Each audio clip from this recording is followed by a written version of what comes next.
What's up guys, and welcome to the 2023 BMW G80 Generation M3. And I can't wait to try the latest M3 with a 6-speed manual. You can only get this manual transmission with the base rear-wheel drive configuration. No all-wheel drive competition here, but that also means this is the lightest configuration of M3. It should weigh just over 3,700 pounds. The owner, Brendan, mentioned that he's done some mods to this car for track use. So we have the MCS two-way adjustable coilovers with remote reservoirs, very high-end suspension that should feel really, really good on a bumpy track, but should also do pretty dang well out here in the canyons. He also has an active Autowerke mid-pipe and exhaust, and full SPL catalog all around. I'll put the mod list in the video description. He mentioned that he spec'd this car out to almost $95,000. Amazing carbon seats. This interior is very high quality. I think this will stand the test of time better than the F80 generation interior. Overall build quality, I feel, is just better. I did do a full BMW M3 Generations comparison video not too long ago. That whole series is already out on my channel, so if you're interested in how the generations compare, check that video out. But today, we're just gonna enjoy the rear-wheel drive manual transmission G80. Very loud startup with this active Autowerke exhaust setup. So we're gonna put it into M1, which is Brendan's custom mode, engine and Sport Plus, gear shift assistant off. This does have auto rev matching, but let's try doing it ourselves to see how the throttle response feels. For the suspension, doesn't make a difference because we have the MCS coilovers. Steering will go sport, and brake will leave it in comfort. Now, this manual transmission is typical BMW in that it does have a little bit of rubberiness to it, but I have to say it's much tighter than a lot of the older M3 manuals. All right, second gear. Oh, this S58 engine is such a powerhouse. It's a 3-liter twin turbocharged inline 6, and even in non-competition guys, in base form, it's rated at 473 horsepower and over 400 pound-feet of torque. But Brendan mentioned that these engines have dynoed stock at 470 at the rear wheels. So with this exhaust setup, I wouldn't be surprised if this is making close to 500 wheel horsepower.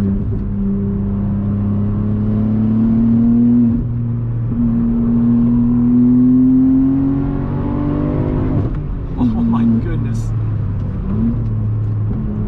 Easy to heel toe. Really, actually, surprisingly good throttle response for a twin turbocharged engine. This engine revs out to a bit over 7,000 RPM, so it's a rever, despite having tons of mid-range torque. It also rewards you for winding it out. You get the best of both worlds. We're on Brendan's OEM wheels here, so they're just wrapped in PS4S tires, 275 in the front, 285 in the back. Interesting that BMW chose just a 10mm stagger, but we're also on Brendan's track alignment and track damping settings for these MCS coilovers, and they feel phenomenal out here in the canyons. These MCS dampers are next level stuff. They feel nice and firm in the corners while soaking up every single bump. They truly are top-notch dampers.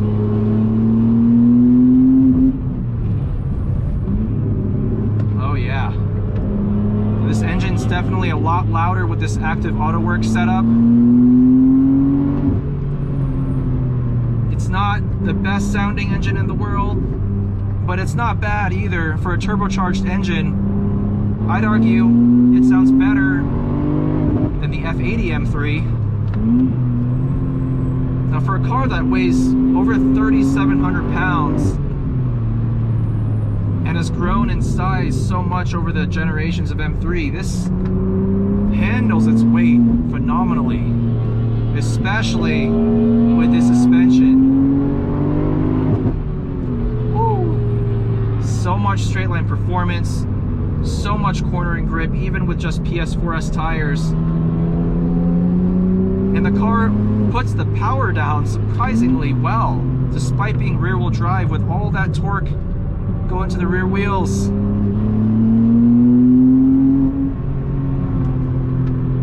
Look at that. Stability at high speed corners. I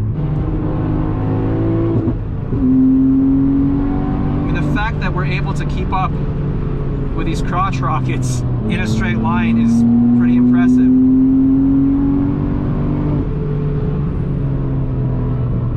Really good brake feel, easy to modulate in comfort.